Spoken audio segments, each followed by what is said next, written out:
Welcome to the Fungisphere webinar series, brought to you by the Sydney Infectious Disease Institute here at the University of Sydney. I'm Associate Professor Justin Beardsley, and it's my pleasure to introduce these talks, our passionate team, and share some of our mission with you.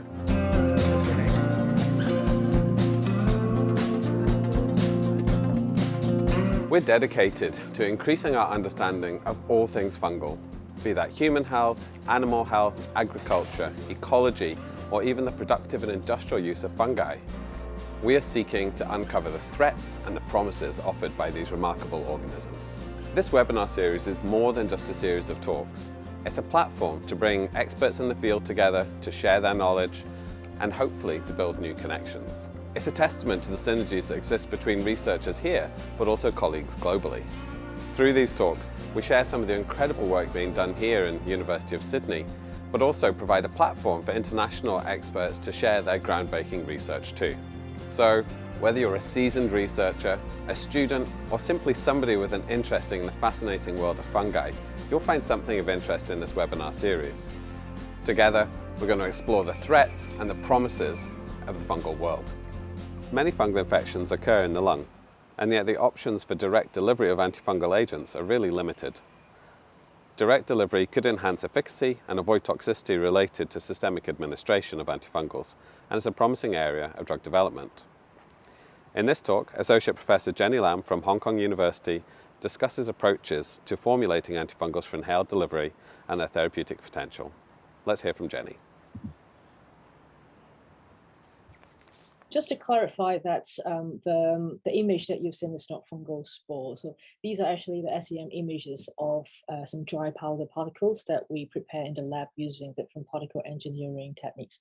So this is also what I'm going to talk about today, is how to reformulate dry powder of antifungal agents that can be used for pulmonary delivery. Okay, so just a bit background of my research. So as Philip just mentioned, I've been working in the drug delivery field for quite a long time, over 15 years. And my primary interest to start with is to deliver large molecules like nucleic acid, proteins, peptides, antibodies. But I do also work on small molecules, but with a special interest in antimicrobial drugs, which include antiviral drugs, antibacterial, as well as antifungal agents. So we're interested in formulating these therapeutics as an aerosol, especially dry powder aerosols, make it suitable for inhalation and intranasal delivery. So we hope that we can build a platform that had a wide range of clinical applications for the treatment of different lung-related diseases that include infections, as well as asthma or cancer, or use it as a platform for vaccine purpose. So in today's talk, so I will first talk about why we are interested in developing a pulmonary delivery system for the treatment of lung infection, and in particularly why dry powder aerosol as compared with liquid aerosol. I'll briefly introduce two particle engineering techniques that we use in our laboratory to prepare dry powder formulation that include spray drying as well as spray freeze drying. Then I'll talk about one of our ongoing projects on development of inhaled voriconazole, which is an antifungal agent into dry powder form using spray freeze drying technology. And just lastly, I will briefly talk about how we use this platform to develop other inhalable therapeutics for other diseases. So we know that the lung infection has been affecting our life. So not only because of the COVID-19 that happened recently, but also we have been having a problem with infection caused by bacteria or fungus. So in order to treat lung infections, the major treatment is really to find antimicrobial agents that can stop the replication and the transmission of the pathogens from patient to patient. So the major treatment is really to administer antimicrobial agents to the patient. Most of these antimicrobial agents that we are using clinically are either administered through the oral route or the parenteral route. So these are systemic delivery system. Oral route is, of course, is the first choice, obviously, because it is easy to administer. The patient know how to take the medication, and it can be used not only the inpatient, but also the outpatient as well. But we know that not all the drugs can be administered through the oral route. For example, if the drugs are poorly absorbed, or they undergo extensive first-pass metabolism in the liver, or they are not stable in the GI tract, for example, biologics or proteins, then we need to go for a different route of administration. And usually we go for parenteral route, which include IV injection or infusion most of the time for antimicrobial drug. These can guarantee to have a high bioavailability. But the problem with the parenteral route is that you require healthcare specialists to do the administration, and it is invasive, and it really limits to mostly inpatients only and not for outpatients. And for systemic delivery, the other problem is usually these drugs will circulate in the body. So in order to get sufficient amounts of drug in the lung for its antimicrobial effect, we need to give a high dose of this drug. And this will also increase the risk of systemic side effects and toxicities. So if we're going to treat lung infection, then it seems to be the most logical ways to deliver drug directly into the site of infections by the pulmonary route. So pulmonary delivery has been well established for the treatment of diseases like asthma and COPD. So they're non-invasive. So all the patients need to do is to inhale the medication in order to get the drug into the lung. And it can guarantee the drug to get to the site of action directly to have a maximized local drug concentration for the antimicrobial effect. At the same time, you can reduce the dose and reduce the exposure of the drug to the systemic circulation, and thereby reduce the risk of the toxic side effects. So there are a number of ways to deliver drug to the lung, but I'll focus on nebulization and dry powder liver inhalation because these are the two ways that can deliver high dose of drug. Because most of the time, antimicrobial agents that we use require high dose in around the range of tens to hundreds of milligrams. So these are the two methods that can deliver high dose of drug. So the first one is nebulization. So nebulization requires the use of the nebulizer in order to generate the liquid aerosol that can be suitable for inhalation. So these are delivery of liquid formulation. And the aerosol size generated by the nebulizer usually within the appropriate range to deposit in the lung. All the patient need to do is to breathe in through the face mask or a mouthpiece. So it doesn't require high inspiration efforts by the patient. It can deliver high dose of drug, but it can be quite long in terms of the administration time. So if you have a high dose to administer, it may take 20, 30 minutes or even longer to complete the administration procedure. The nebulizer, the disadvantage is that it has to come with a quite bulky machine, which require maintenance and proper cleaning. And the major problem during a pandemic situation like happened recently in COVID-19 is that because the nebulizer generate aerosol and the patient breathe in and breathe out through the mask, and there's a possibility these aerosol will escape from the face mask and then get into the atmosphere and contaminate the surrounding environment, which actually encourage the transmission of the disease. So there has been conflicting recommendations on whether we should use nebulization in clinical settings during pandemic situation.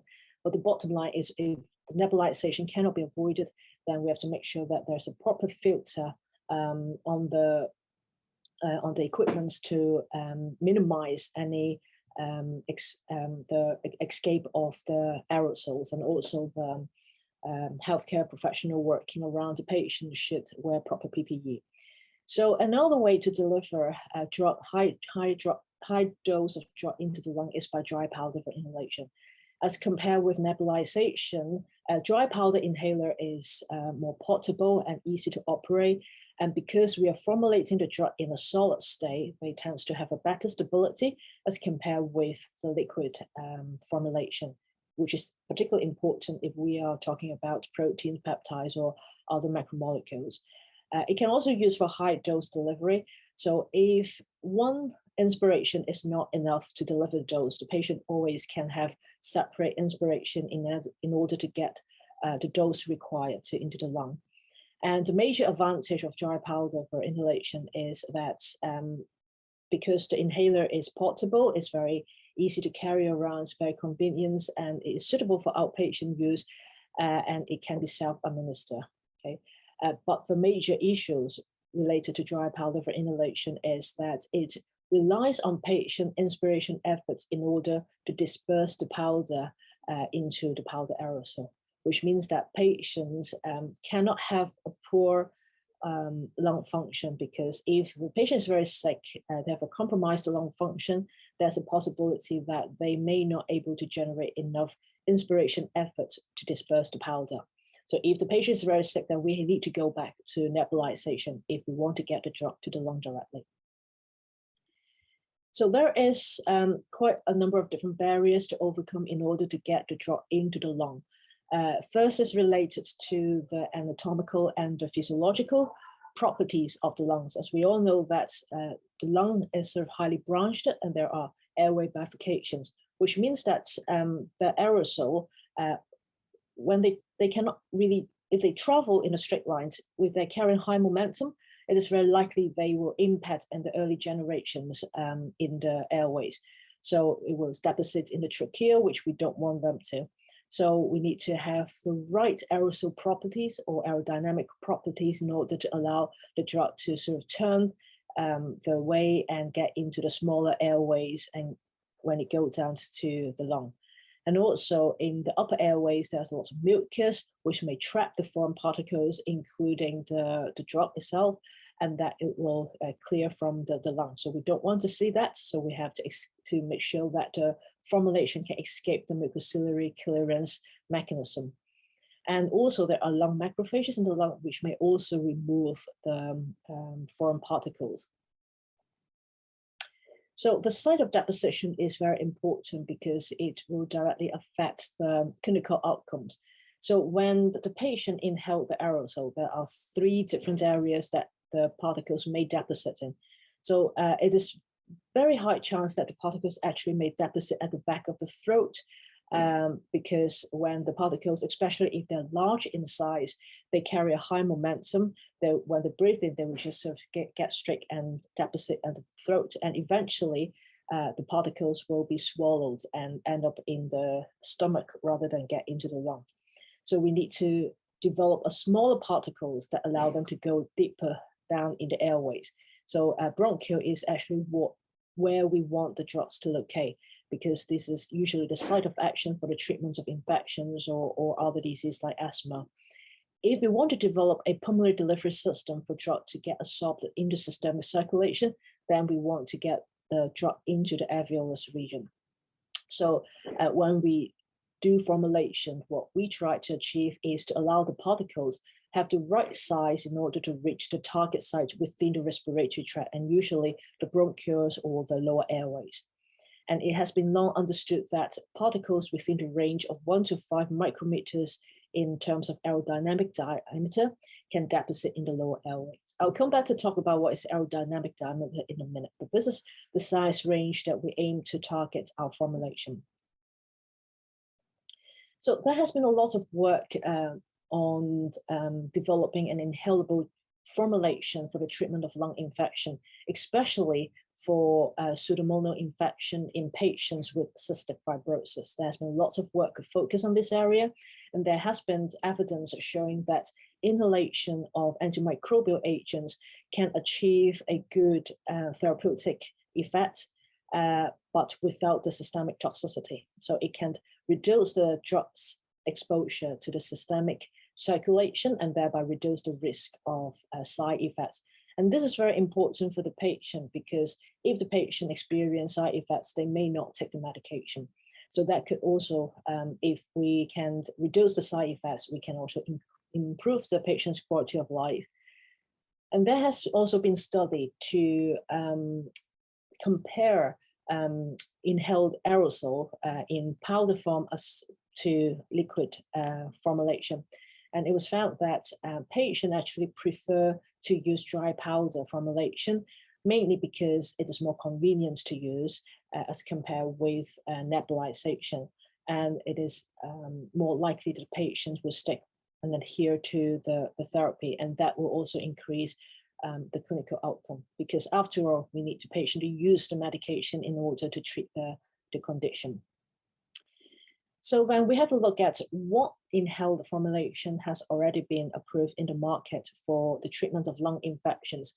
So this is the list of approved formulation, and majority of these are actually antibiotics for the treatment of pseudomonal infections in cystic fibrosis patient. And also there are some antiviral drug for the treatment of influenza. But we noticed that there is no antifungal agents in inhalable form being approved. So we see that there seems to be a gap in the pharmaceutical formulation in the market, that maybe we can sort of develop an antifungal agent that could be suitable for inhalation for patients suffering from pulmonary fungal infection.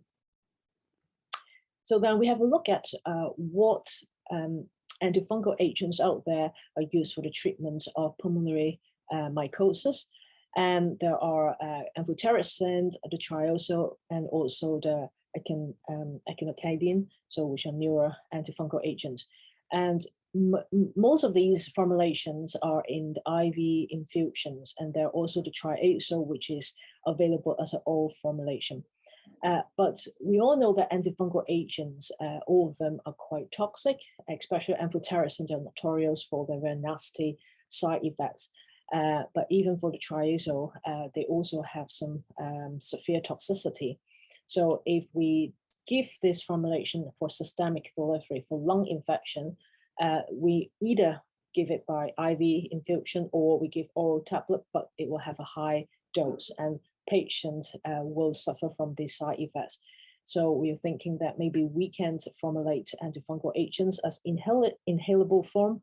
So we also look at clinical study to see if there's any real benefits for the patients if we develop an inhalable antifungal drug for the treatment of for pulmonary aspergillosis.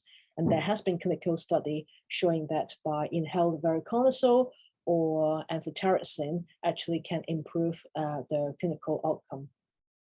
So one thing I want to point out is that it is quite common, well, not very common, but it happens in the clinic is when there is no alternative, the clinicians may actually use IV formulation as a nebulization form. So just put the IV formulation in a nebulizer for the patient to breathe in.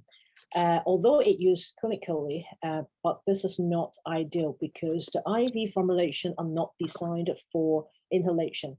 So sometimes the formulation, for example, the pH or the osmolarity or the excipients like the preservatives that may be found in the parenteral formulation may actually cause local irritation to the patient. So what may happen is that the patient may react by coughing quite badly, or it may cause bronchospasm. So we still need to have a proper formulation that is designed for inhalation. So we see there is a gap in research. So we are trying to identify an antifungal agents and develop it as a dry powder formulation. One of them we chose is the voriconazole, mainly because it has less side effects as compared with other drugs. And it is also a primary treatment for invasive pulmonary aspergillosis, but it also proved to be useful as a prophylactic for patients that is immunocompromised. For example, patient after organ transplants, they are on immunosuppressants. They may also be susceptible to pulmonary aspergillosis. So the only thing about voriconazole is that it has a low water solubility, so which makes it a bit harder to formulate. Voriconazole itself is available as parenteral and oral routes, but as I mentioned earlier, these two are both systemic delivery. So we need to have either a high dose in order to get to the lung, or parenteral, which is invasive and also increase the risk of toxicity. So the aim of our project is to formulate voriconazole as a dry powder formulation for inhalation.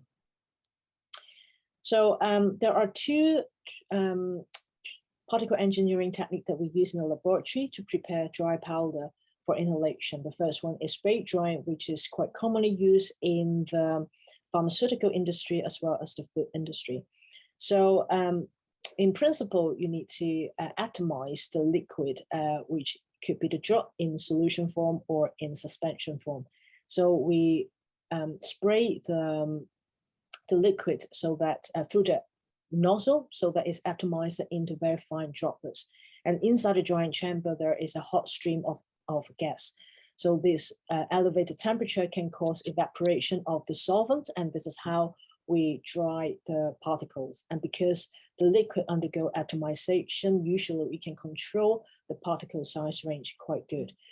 So these are some images of spray-dried particles, and you can notice there are different morphology. So if we manipulate the parameters of spray drying, for example, the temperature that we use, the atomization gas flow rate, or we can change the excipients that we use, we can also change the surface properties of these particles, which can have an impact on how the powder can disperse and to be inhaled by the patient.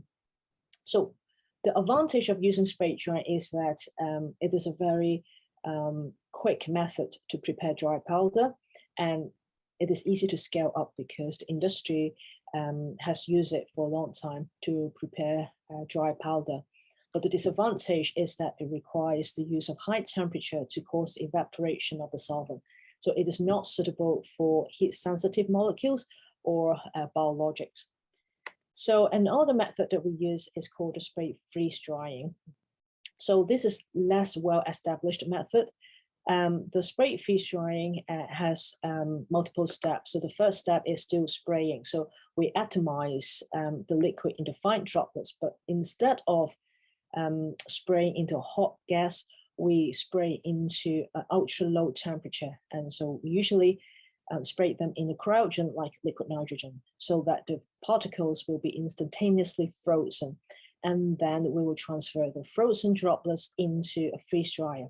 So during the freeze drying process, they undergo the sublimation of the solvent. So the frozen solvent will change directly from solid state to gas state without being melted. So during this sublimation process, these ice crystals will sublime it and leaving pores in the particles. So the advantage of spray freeze drying is that it doesn't need to go through the high temperature, which means that it is suitable for heat-sensitive molecules. And also the porous particles is actually desirable for inhalation because these porous particles are very light, they have a low density.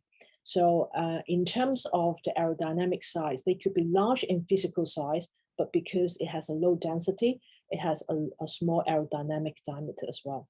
So it makes the particles easy to handle, because if we have a very small particles, they tends to very cohesive and tends to aggregate and not easy to disperse. So if we have a particle physically large in size, but aerodynamically speaking small in size, it will actually be easy to handle. So the only thing we have to be careful with spray freeze drying is that we have to control the porosity. We don't want to make it too porous because that will affect it will make the particles very fragile, okay? But if it is too dense, then it loses its advantage as being light, okay? So we have to make a balance there. So in our study, we tried to formulate fluoroconazole using spray freeze drying technology, and we used a factorial design approach to optimize our formulation. So our formulation is very simple. It has only two components. One is the drug itself, and the other is mannitol, which is a bulking excipient, which is commonly used in the pharmaceutical formulation already. Because fluoroconazole, I mentioned earlier, they are not very soluble in water, so we need to have an organic solvent to dissolve the drug. So we use terbutyl alcohol, TBA, as a co-solvent. The reason we choose this not only because the drug can dissolve in it, but also because these solvent has a relatively high freezing point at 25 degrees Celsius. So it means that these can sublime without having to bring the temperature to ultra low. So it is easy to sublime the solvent.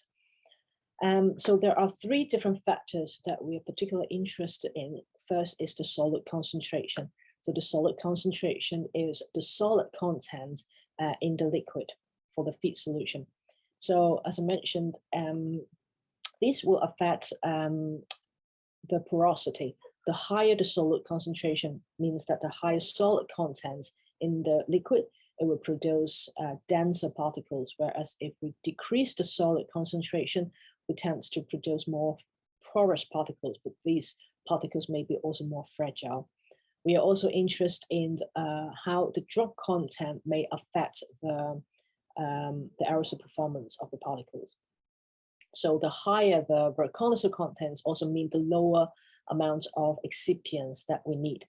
And the third factors we look at is the solvent content. So we want to see how the solvent content may affect the final properties of the formulation.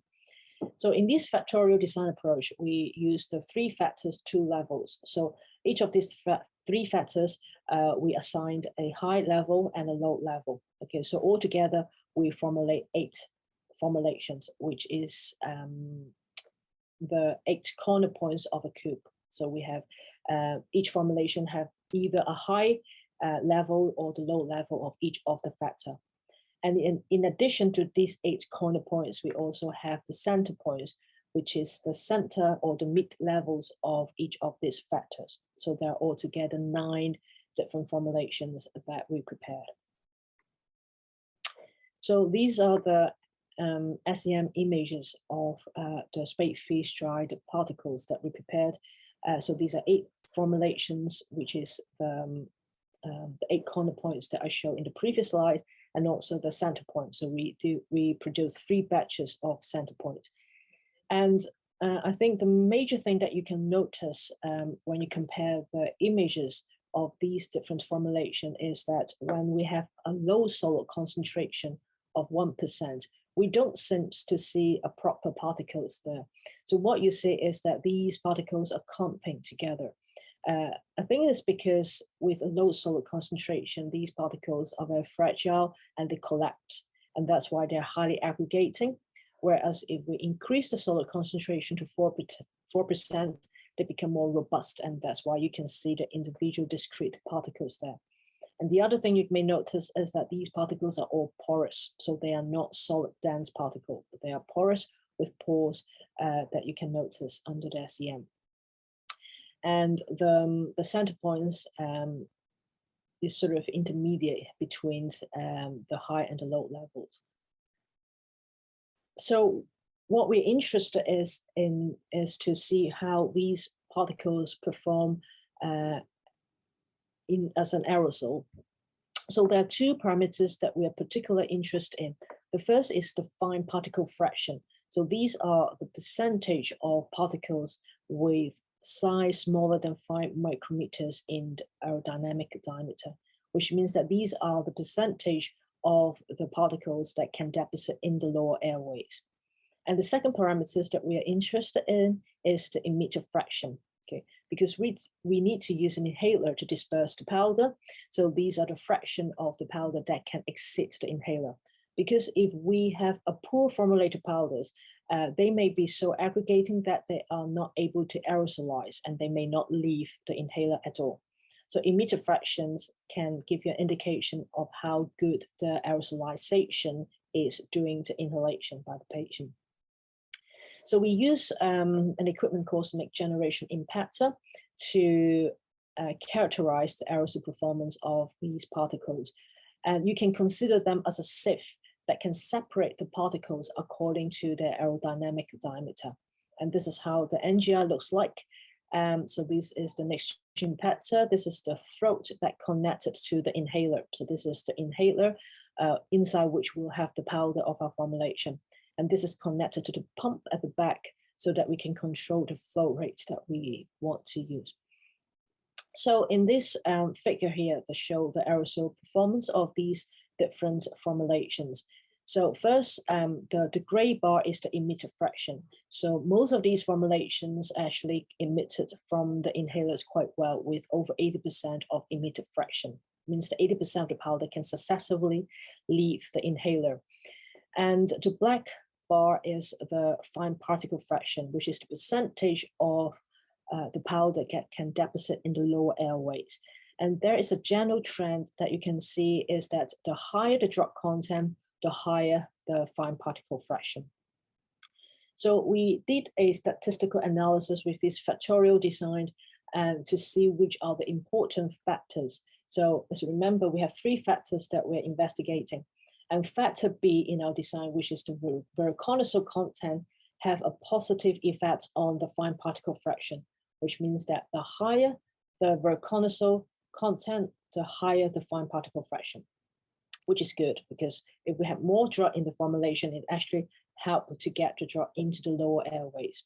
But at the same time, we also notice that the factor B, which is the drug content, has a negative effect on the emitter fraction, which means that the higher the voriconazole content in the formulation, the lower the emitter fraction.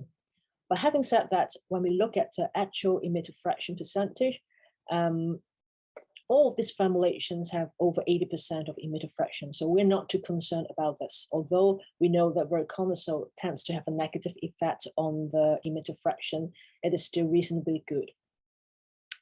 So we identified V8. The V8 is the formulation that show a good aerosol performance. And also if you look at the SEM images, these are the V8 formulation, which you can see the quite robust porous particles there.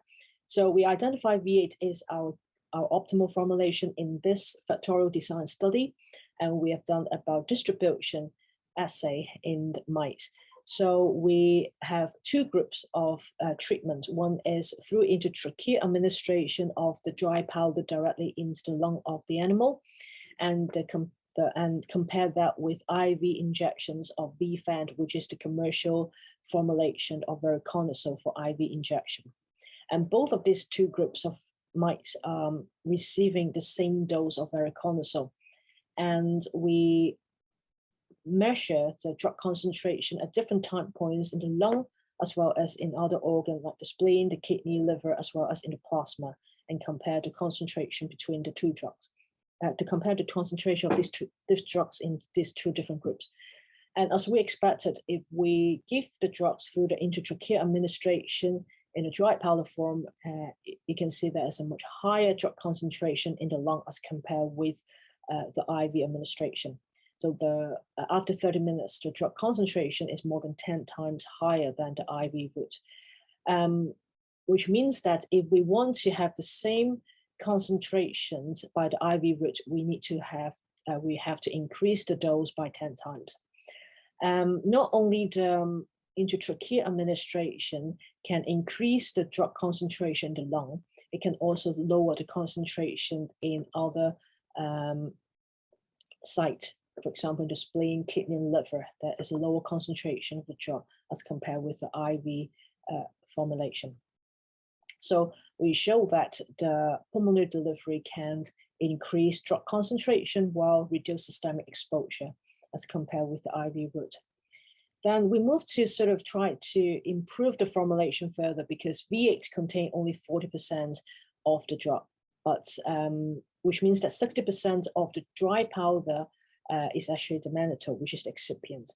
So we do a second factorial design to further enhance or improve our formulation.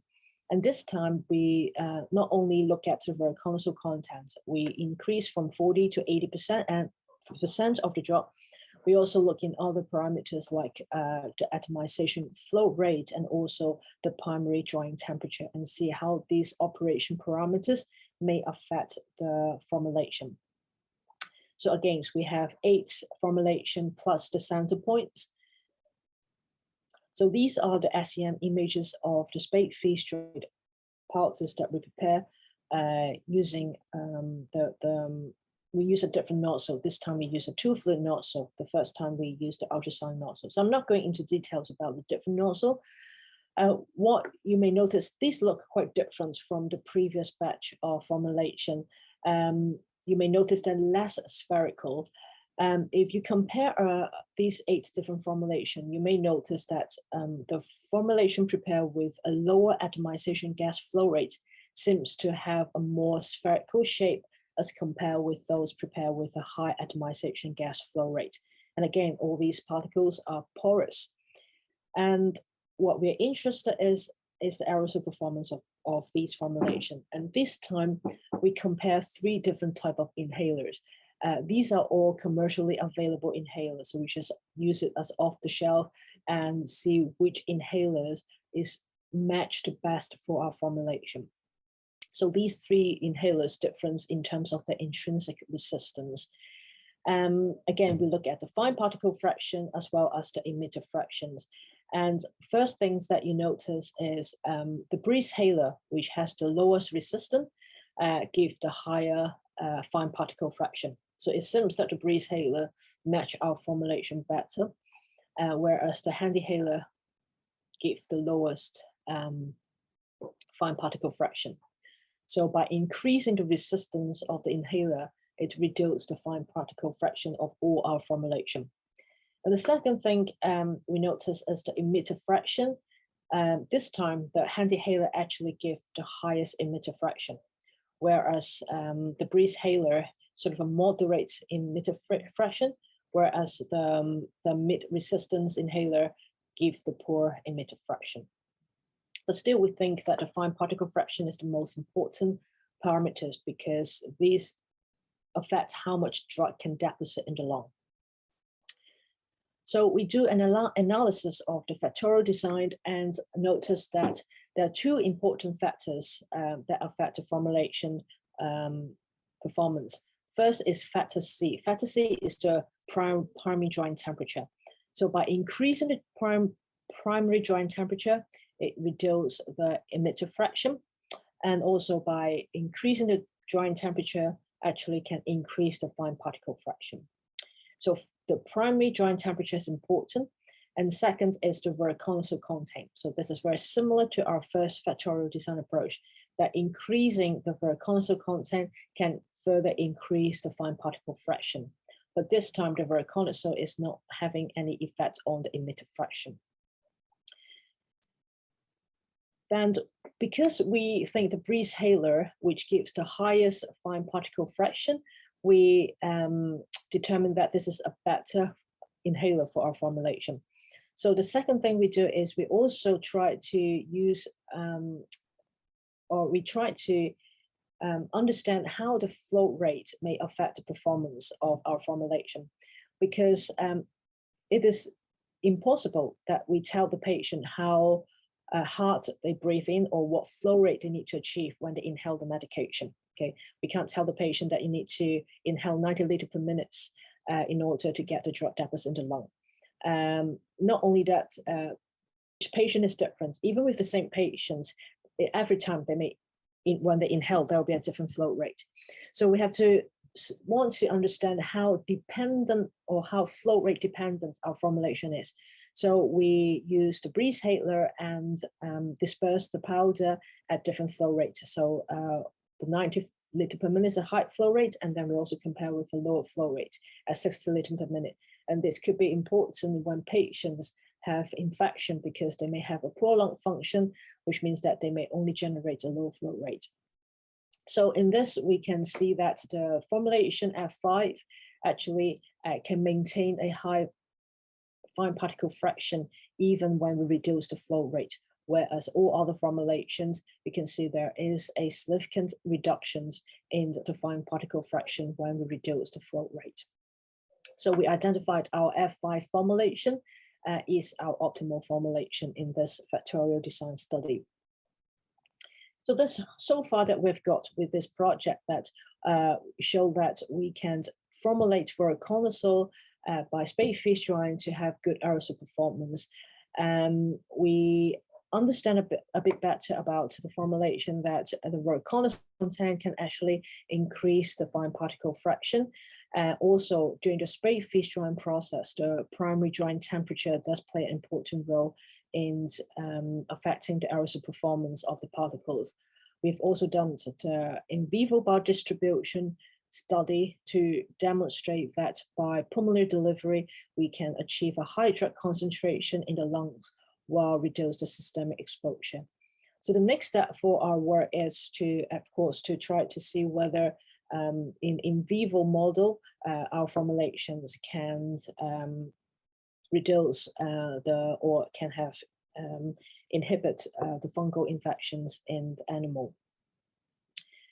So apart from antifungal agents, just briefly talk about how we use this drying platform of drying technologies to develop other inhalable therapeutics. So we have been also using the messenger RNA in our study. So obviously messenger RNA is a very popular molecules these days. It has a potential for use as an inhalable vaccines in our approach. And apart from a vaccine, messenger RNA can be also used for treat other lung disease. One example is cystic fibrosis, which is a genetic disorder. So we can deliver messenger RNA as a dry powder form for the treatment of different disease. So we also look at, other than antifungal drug, we also look at antiviral drugs, which could be used for the treatments of influenza or even COVID-19. And we also make large molecules like antibodies. So we also use spray drying technology to prepare neutralizing antibodies with potential for COVID-19 treatments. And we have quite good data on how these neutralizing antibodies can reduce the viral load in the lung of animals after intratracheal administration. And lastly, one thing that we are interested in is when we talk about infection in the lung, usually it's not only affect the lower airways, especially when we're talking about antiviral or viral infection. Usually infected both the upper airways and the nasal cavity, as well as the lower airways in the lung. So if we want to deliver drug locally to these two sites, we have to use a nasal spray for nasal delivery and inhalation to the lower airways. So we are thinking, how about if we have one single administration that can deliver the drug at the same time to the nasal cavity as well as in the lower airways. So as a proof of concept, we prepare large particles and small particles. So the large particles will allow the particles to retain in the nasal cavity through nasal administration, whereas the small particles can go into the deep lung area. And by controlling the mix ratio between the large particles and small particles, we can actually control the site of deposition within these two regions. Okay, so this is just a proof of concept. Say there may be a possibility that we can use a nasal administration to deposit drug both in the nasal cavity and in the lung. That can be controlled. But of course, there are other practical issues that we need to consider. For example, how does the particles to escape from the mucus entrapment in the nasal cavity, and how much dose that we can deliver through the nasal route is something that we still have to investigate. But this is something that we are working on as well. So I think this is all I want to share with you today. So a number of people I need to thank, my collaborators in Sydney, Professor Kim Chen, as well as Dr. Philip Kwok. Of course, the funding from this project on the Royal Council is funded by the Health and Medical Research Fund in Hong Kong, and also my team. And the majority of the work that I present today is done by my previous PhD student, Rachel Liu, who is also co-supervised by Philip. So her PhD is entirely on development of antifungal drugs for inhalation. And thank you all for listening. So I'm happy to take questions. Thank you very much, Jenny, for the interesting talk. So now we have a Q&A session. Are there any questions from the audience?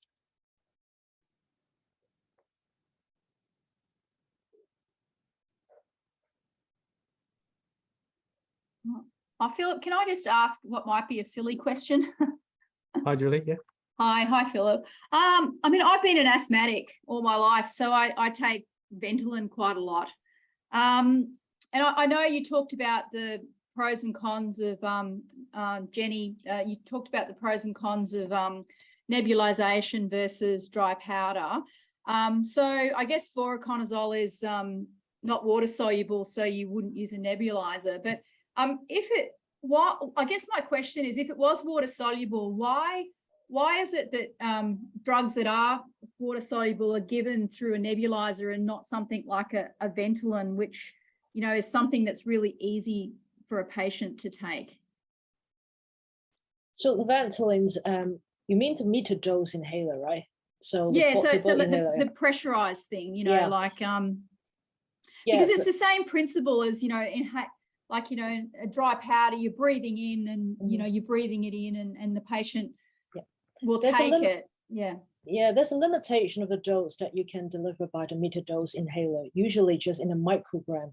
So it is only suitable for very potent drug like the beta agonist that you use, like the salbutamol that you use, because they're very potent, and the dose is in microgram. So it is suitable to metered dose inhaler. But if we're talking about antimicrobial agent, usually is in milligram, tens or even 100 milligrams.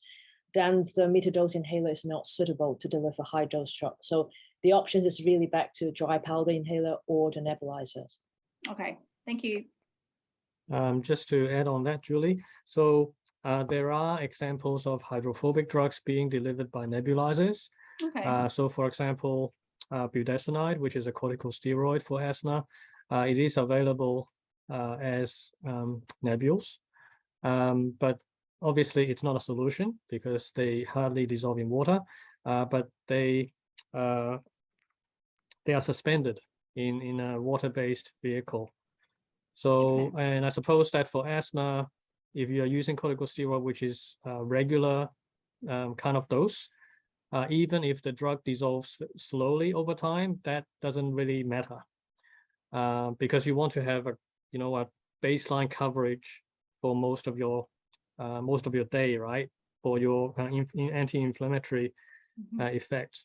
So in theory, if you have a fungal infection, it wouldn't be like a 1 day, 2 day kind of treatment. So if voriconazole is slowly dissolving, it should still be okay, as long as the concentration dissolve is maintained within the therapeutic level, obviously. Yeah, but technically it is possible, yeah, to nebulize a hydrophobic drug. Okay, great. Oh yeah, Justin. Yeah. Yeah, thank you for the talk. It was great. I'm interested, thinking for most of our patients who have fungal lung infections have got structural lung disease as one of the predisposing features. And so I'm not sure what we know. I know you haven't done the in vivo studies yet with your antifungals, but from antibiotic studies, what do we know about the way that drugs distribute, particularly in structurally abnormal lungs, like into cavities, for example? Yeah, this is the problem with the dry powder formulation, because sometimes you cannot have a very uniform distribution of the drug. So if the patient's really sick, or they have a really poor lung function, or because of the structure problem, liquid formulation may be a better choice, because it can ensure uniform distribution better than the dry powder formulation.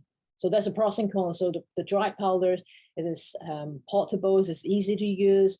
The solid state is more stable, but it has this problem, is the distribution may not be as uniform as a liquid formulation. And so related to that, I guess, another kind of major clinical area that you would want to use these, I guess, would be for those very long duration of therapies. So the patients who have fungal balls, for example. Is this something you see likely being useful for those kind of patients? Is it likely to penetrate a fungal ball, I mean? I can't answer this, but I see that there's a potential for that. When we think about cystic fibrosis, the patient with cystic fibrosis, their pseudomonas infection, and they sort of affect them for quite a long term. And we still have dry powder formulation available for them to use. So based on what have been done for cystic fibrosis, it seems to be positive that it is feasible, but I can't answer you for sure, because I haven't really looked into how the penetration of fungal spores of inhaled formulation is. Yeah. That's great. Thanks. Can I ask? Hi, Dee. Thanks very much for the talk, Jenny. It's really interesting. So do you foresee a future where you might have some kind of administration of a bunch of different drugs for a single problem, like CF, where you might be administering messenger RNA plus antifungals plus antibiotics to sort of cover a broad spectrum of the disease? So you mean have a single formulation, but with different type of therapeutics? Yeah, inside? exactly. Yeah. Yeah, so it's like a combination approach with different drugs in the same formulation. But I think you need to have these therapeutics, if you're putting in the same formulation, they need to have a matched pharmacokinetic profiles because they are inhaled at the same time. So if one has a short half-life, the other have an extended half-life, then it won't work. So I think it back to the properties of the drug itself to see whether you can put them all together. Right, right. And also, I suppose you have to check whether the different ingredients can interact inside the formulation, especially when you have a macromolecule like mRNA with charges on the nucleic acids. Sometimes they can form a complex with another component in your formulation, and that can affect the way they work. So these are things to consider when you put them together into one combo. Sure. Yeah. Thanks. Philip, is it okay if I ask Jenny one other question? Oh yeah, sure. Yeah. I was just wondering, with cryptococcal infection, would it be better to give an intravenous administration of the initiation therapy of amphotericin B, or deliver it through the lungs? And if you did deliver it through the lungs, can it still cross the blood-brain barrier and treat the neurological symptoms from the lungs? Well, well, this is more a clinical questions. I'm not sure that I can answer this, but what I see in the clinical paper for the treatments of pulmonary aspergillosis, usually they don't just use the pulmonary route. Sometimes in combination. So you can have a lower dose of the IV routes, but at the same time you topically administer to ensure that it's enough in the lung. So that can reduce the systemic route that is needed. So it is, I think, acceptable if you have two routes of administration for patients that really need a high dose. So you do both ways. I don't know about whether it crossed the blood-brain barrier for neurological disease. It is very likely that small molecules can be absorbed in the systemic circulation because the lung is quite permeable. So unless the drug is really hydrophilic, they may not be absorbed as good as more hydrophobic drug. But once it gets into systemic circulation, it just like the IV route or the oral route.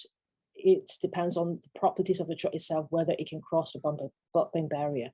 Yeah, I guess it would, but I guess it's whether it achieves an effective concentration when administered through the lung. But like you say, you probably give both and tone down the IV route to reduce the side effects. Yeah. Thank you. Thanks. Thank you for joining us. I hope you've enjoyed today's talk from the Fungisphere webinar series, and we look forward to seeing you next time.